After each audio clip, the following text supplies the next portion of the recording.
Cosmic energy. तो आखिर क्या है ये कॉस्मिक एनर्जी जिसे हम ब्रह्म ऊर्जा कहते हैं? तो आज हम इस ऊर्जा के प्रकार को समझेंगे, ऊर्जा को समझेंगे। ये ऊर्जा ही है जिसके सहारे हर काम होते हैं। ईश्वर की न्याय की चक्की थोड़ी धीमी जरूर चलती है, पर पिसती बहुत बारीक है।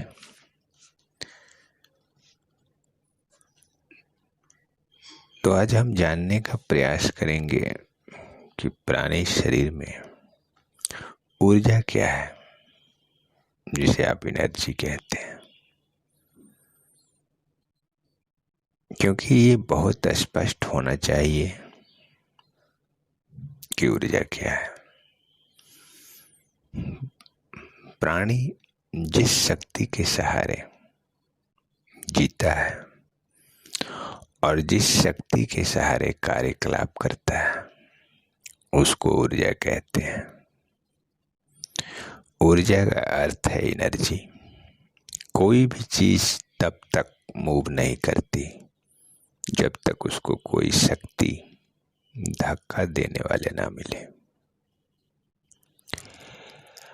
अब देखो, हम एक गुब्बारा लेते हैं और उसमें फूंक मारते हैं तो क्या होता है? उसमें ऊर्जा का संचार होता है और वह गुब्बारा उड़ने लगता है।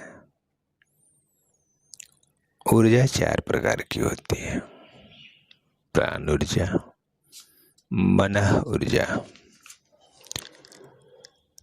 आत्म ऊर्जा और ब्रह्म ऊर्जा। प्राण ऊर्जा जो शरीर को चलाती है। प्राण अगर रुक जाए तो देहांत हो जाता है। जब तक प्राण ऊर्जा है तब तक जीवन है। मनः ऊर्जा, मन की ऊर्जा।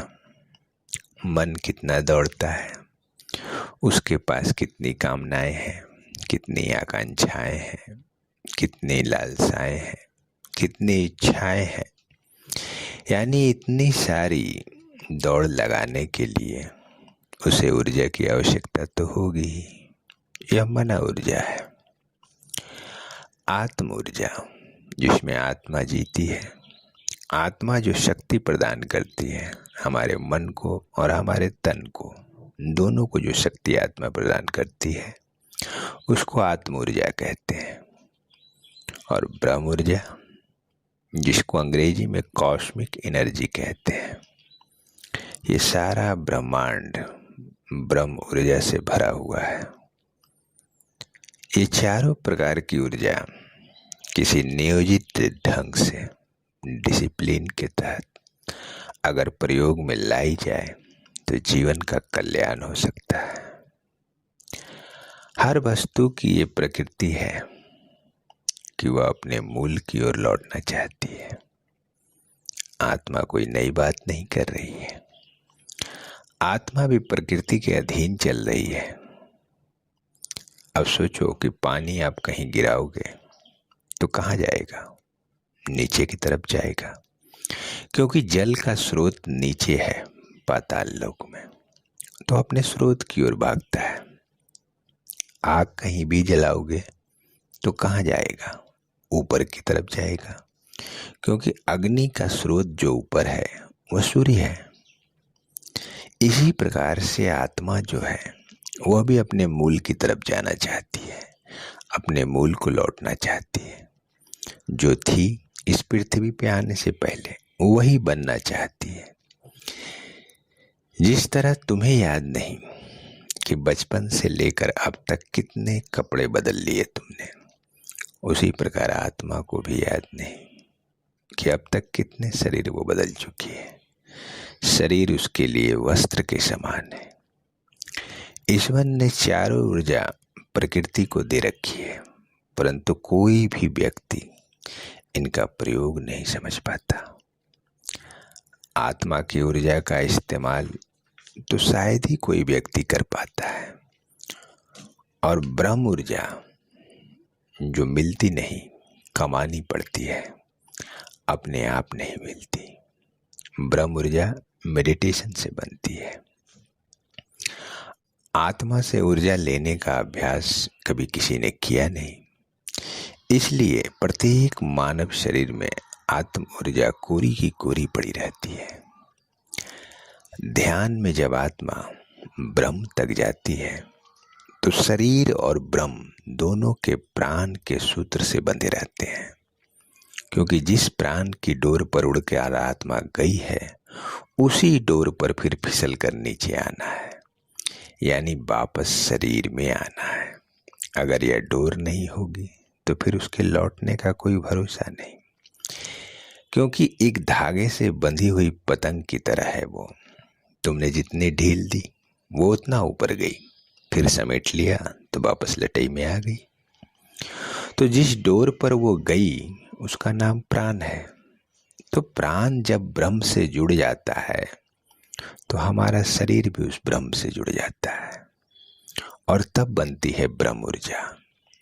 और फिर ब्रह्म ऊर्जा का प्रवेश आत्मा के साथ वापस हमारे शरीर में होता है, क्योंकि आत्मा जब लौटेगी तो ब्रह्म ऊर्जा से भरी हुई लौटेगी, और वो सारी ऊर्जा शरीर के अंदर खपती चली जाएगी।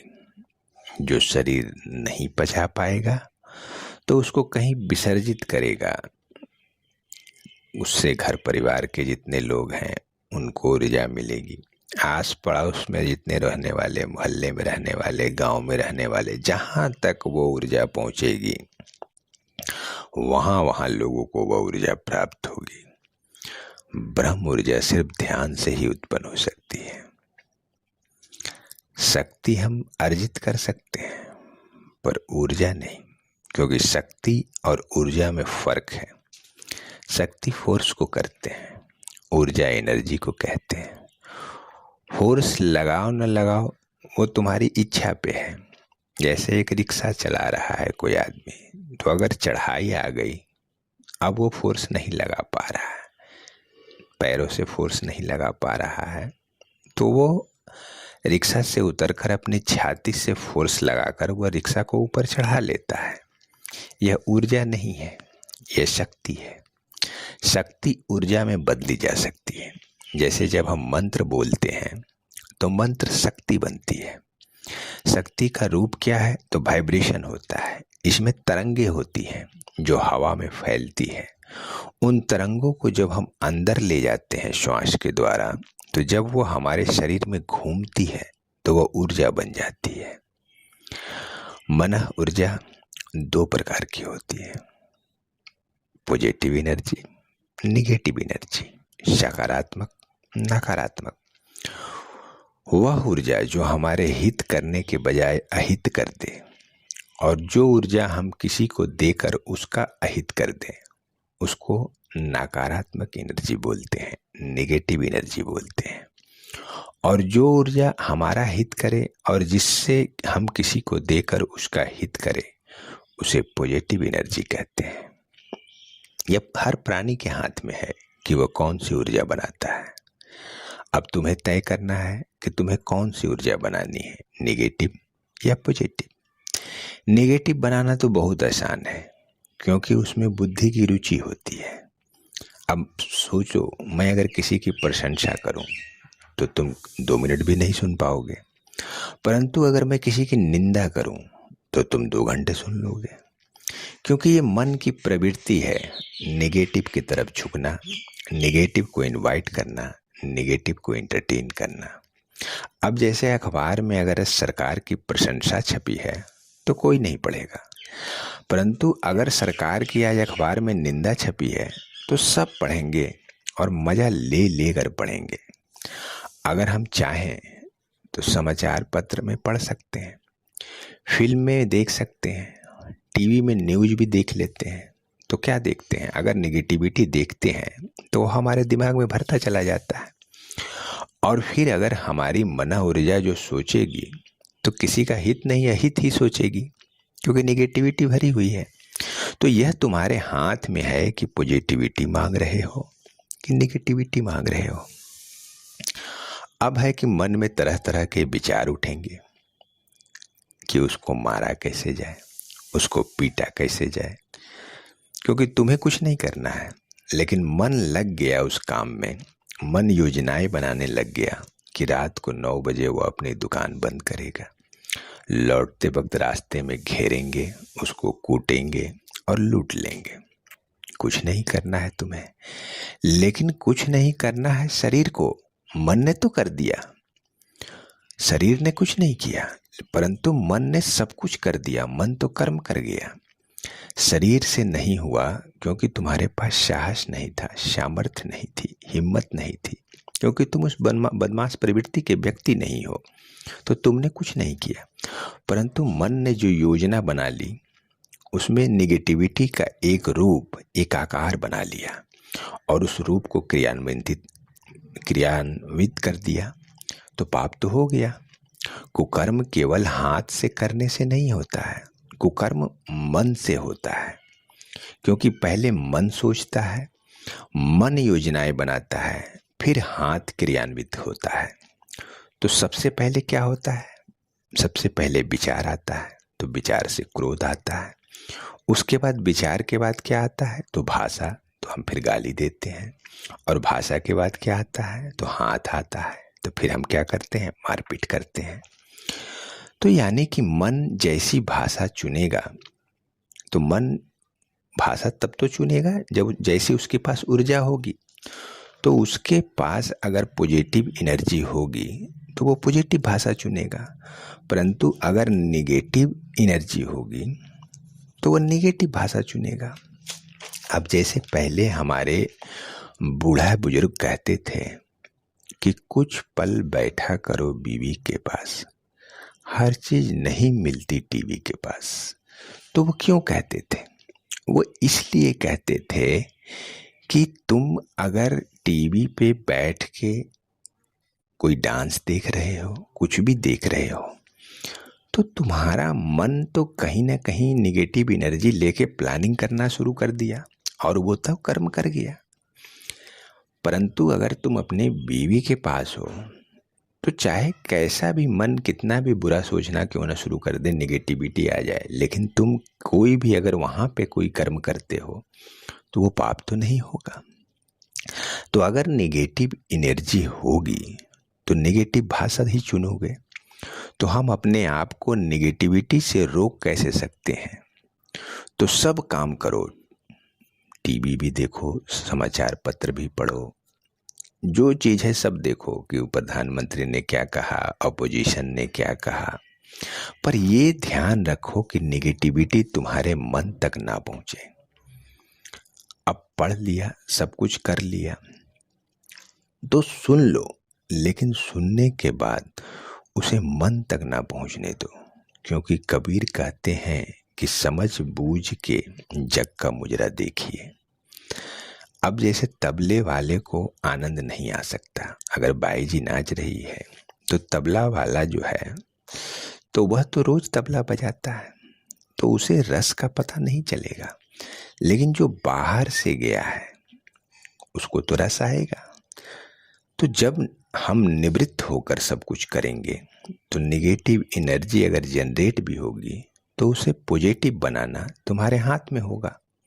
अब मंत्र जाप करो तो जो वाइब्रेशन बनेगी वो निगेटिविटी को भी पॉजिटिविटी में बदल कर रख देगी। क्योंकि अंदर स्पेस सीमित है, तो अंदर अगर स्पेस सीमित है और उसमें नेगेटिविटी भरी हुई है, तो ऊपर से पॉजिटिविटी डालनी शुरू कर दो, वह नेगेटिविटी को बाहर निकालती चली जाएगी और उसमें पॉजिटिविटी भरती चली जाएगी।